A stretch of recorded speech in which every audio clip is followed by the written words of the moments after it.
you failed already. I don't care how much intelligence, knowledge, mentors, books, courses you get. If you do not have the proper mindset, you would fail. So I would say invest in that mindset. It's the mental muscle.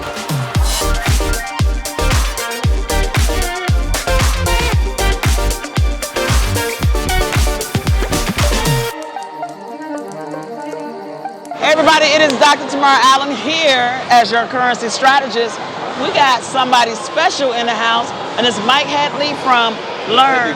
The Headley Group Real Estate Show. Okay, let me make sure I got this straight. Okay. Let me make sure I got this straight. Take a look at the hat. Okay, take a look at the hat. Take a look at the shirt. The Headley Group Real Estate Show. Okay? Learn, invest, grow. Now you guys know we're fund, invest, diversify. Right. He's learn, invest, grow. So he's like, hey, we gotta talk. So this is really, really great. So we wanted to interview him today so he can really talk to us about how we can invest in the real estate market and grow our money. So come, give us some headers. So what made you start getting into the real estate game? Well, I got into the real estate game as an investor, right? Got into real estate as an investor. But what I'm actually licensed. I have my own brokerage, which is in North Carolina, the Headley Group Realty. So I said to myself, I was flipping houses, and I actually, one particular event, we flipped a property, and I looked at the HUD-1 settlement statement, and I saw $8,500 going to the broker. And I said, wow, that's a lot of commissions going out, which is nothing wrong with that.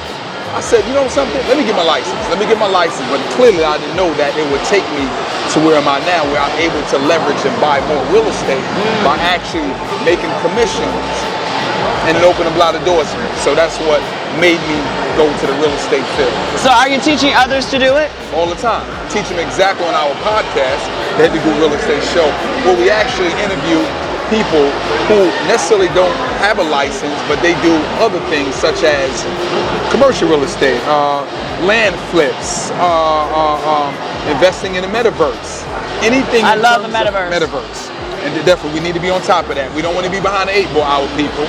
Yeah. So we have real estate in the metaverse, actually. Excuse me? We have real estate in the metaverse. Really? Yes. Wow, awesome. We have about 80 properties. Really? Yes. Wow. Well, so look, we definitely got to get you on the podcast. Okay. But what made me, like I said, so we do teach it so people can pick up tips and tricks and learn from the people we have on the show.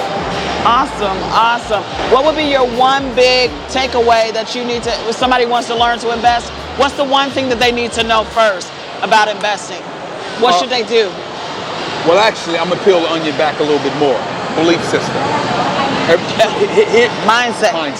Here we are at this Invest Fest where I met you, and all the speakers have said some wonderful things, but the core of what they're saying is pretty much mindset. Yeah, because if you don't believe it, you failed already. I don't care how much intelligence, knowledge, mentors, books, courses you get. If you do not have the proper mindset, you would fail. So I would say invest in that mindset. It's the mental muscle. The mental muscle. I mean, it's like, you know, here it is. People always ask all the time, they're like, how can you be in business with your sons? How are they on the same page? I'm like, they've been learning about business ever since they were small. So now it's like to them, it's like second nature to them. Making $10,000, $100,000 is easy to them, but some people can't conceive that. Correct. Exactly. Okay? So now we have to make sure that we have our community understand that investing in real estate is important because it truly sets you free. Not just that, but now the metaverse. Okay? And we can have some serious conversations about the metaverse. Okay. Because what people don't understand is every movie that they put out, they're telling us something. And the one movie that I tell people to watch is Ready Player One. Okay. And the reason why that is because it's cryptocurrency, which is what I invest in and trade, the metaverse, and artificial intelligence at the same time. Okay. And so when we understand that real estate, whether it is virtual or whether it is real or whether it is air property, correct, exactly. Because there's more than just the land. There is also air real estate. You're right. And when people don't understand that we as a community are so behind, that we need to start really paying attention and just stop throwing our money everywhere on name brand stuff and start owning something under a trust. Correct. Okay? Because you control everything, but you own nothing. Great point. One thing I can add, you made a point when you said about, as far as don't spend our money on kind of material. Unless you have shares in it. Unless you have, which is great. The great thing about this here is social media. I think now with the current generation, correct. I think that some of them are getting it versus clearly when I was younger, they didn't have social media, right? So we had to wait for the information to be dissected, be misinformed for us to come to us, and it's like, well, we don't supposed to do that. But now, to their credit, not all of them, I would say that I think people are doing it. And how do you know that? Just by this conference, right? Oh my God, this generation is going to help the next 3 or 4 or 5. It is truly like that third eye has been open for a lot of people. Exactly. Okay? Exactly. Because it's been so blocked by all this fluoride and everything. Exactly. And that's on another subject. But it's truly about, I'm enlightened. That's it. I have become enlightened. Well, let's become enlightened by taking our money and diversifying it a little bit more. Investing it in real estate. Investing in other entities that's going to give us some passive income. Now, do you teach us that? Do you teach other people that? Definitely, yeah, but I teach people, like I said, not just from the podcast, but actually people can reach out to me. And let me back it up. I do have been in the business about 15 years now. Whereas though, and I so say you're this, pretty old. Huh? Yeah. That was a good one. I like, well, you know what I would say? A little bit of experience and season, right? So with that, it gives me just some legs to stand on, the foundation. I'm not just saying, hey, I'm in real estate. Whereas though, I've sold outside of my personal in terms of my just doing investments, but just on the commercial residential side of close to 3,500 properties. So I've seen all kinds of deals, and with them experiences, I'm able to teach others exactly the do's and the don'ts. Right. Yeah. That's pretty impressive. 3,500? 3,500, yeah. And I would say, and let me say just to add on to that,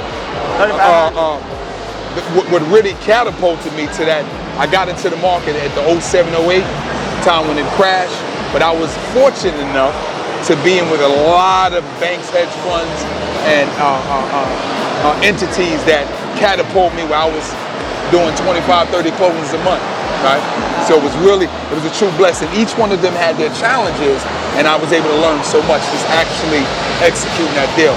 So I can really tell someone on the investment side, because I flip houses, rentals, and how to actually do a deal from a brokerage standpoint, and some commercial as well. So what's your support system? How are you operating your business? Oh man, first thing I would say, ain't all me. I have one for just on the brokerage side. I got 15 brokers that work, 15, 16, that work with the company. And actually I have 2 office assistants, and then I have 2 marketing people that actually help the show. So no, it ain't all me. Trust me. It's the team, right?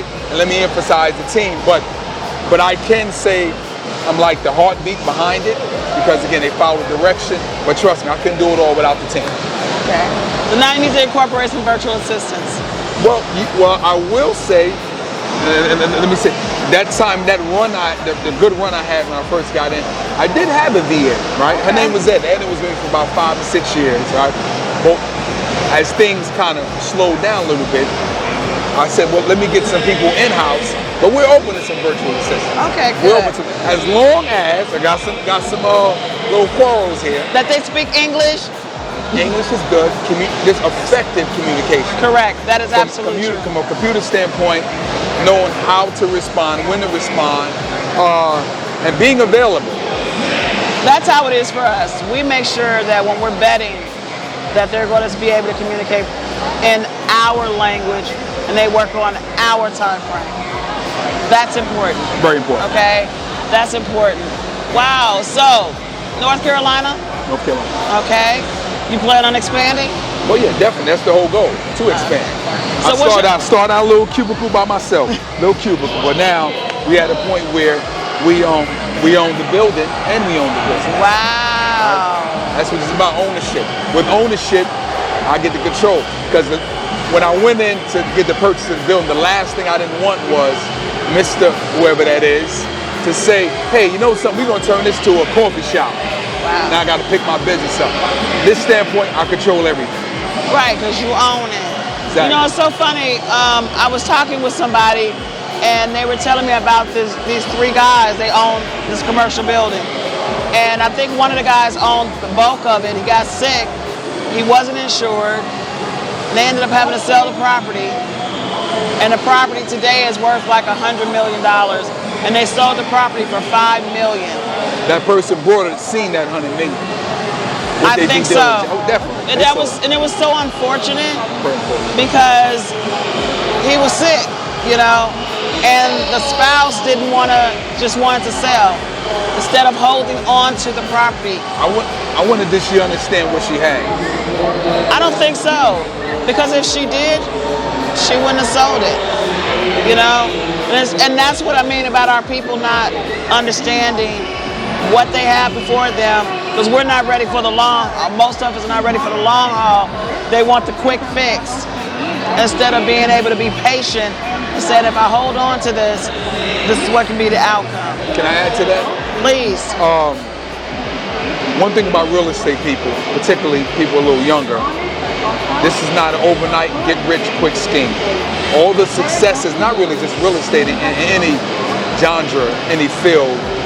We look at the Tyler Perry's, we look at the Warren Buffett's, Elon Musk, the famous ones. And then you have the other ones who's done Mr. Peebles. It was an extended period of time. It wasn't overnight. It was a block upon a block upon a block that got them to the level of success where they at. So the goal is to get there, but understand this is a long game approach. And never sell your assets, hold on to them. Did you hear that? That's the one of all the things you said, that's the most important to me. Long assets. And I mean, when I think about that and I think about how we've lost so much, I was thinking about the people in Savannah. And this is before Airbnb and all this stuff. And how all of those homes, at first they were doing like bed and breakfasts, it was black families. Right. And how they came in and they were buying all the houses, you know, from people who lost their taxes. You know, they lost it through taxes. What would you say to somebody who is losing their home to taxes? Well, how can they avoid something like that? Well, one, depends how far they deep into it. As far as avoiding, open your mail.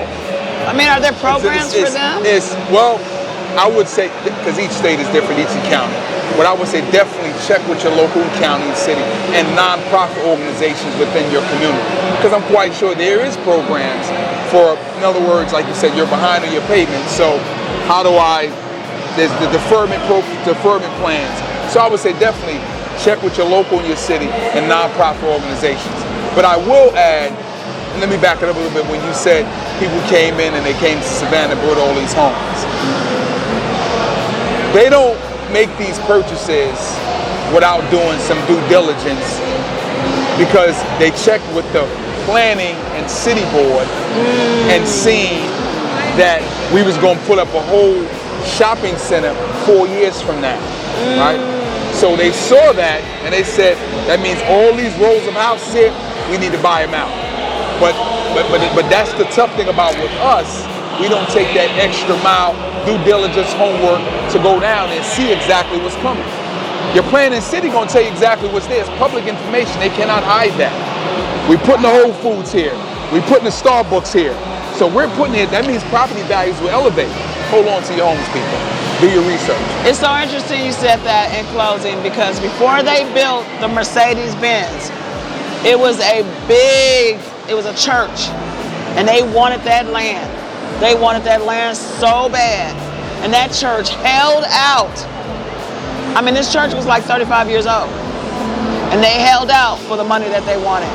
I mean, it was such a big debate. They gave them any amount. The amount they got, they probably gave them double, because they knew that land was going to do. Yes, that's what I'm saying. So we got to start learning the right way about investing in real estate, how we can make money, go for the long, not the short, instant gratification. And guess what? Mike Headley gonna help y'all show how to do it. You wanna give me your Instagram? Yo, listen, the Instagram is THGR Show, which is at the Headley Group Real Estate Show. YouTube, the Headley Group Real Estate Show. Podcast, Google, the Headley Group Real Estate Show. As you see it. Listen, peoples, as I started this podcast, I knew the community needed this. I'm in my stage where back in the days when an artist wanted to get their music played, they had to go shop and talk to the DJ. Yeah. That's where I'm at. We're doing all kinds of collaborations to get the word out, but also to give you ultimate value. But thank you for supporting, and please, we'll see you next time. Take care. A wealth of information, everybody. This is Dr. Tamara Allen signing out. See you on the next show.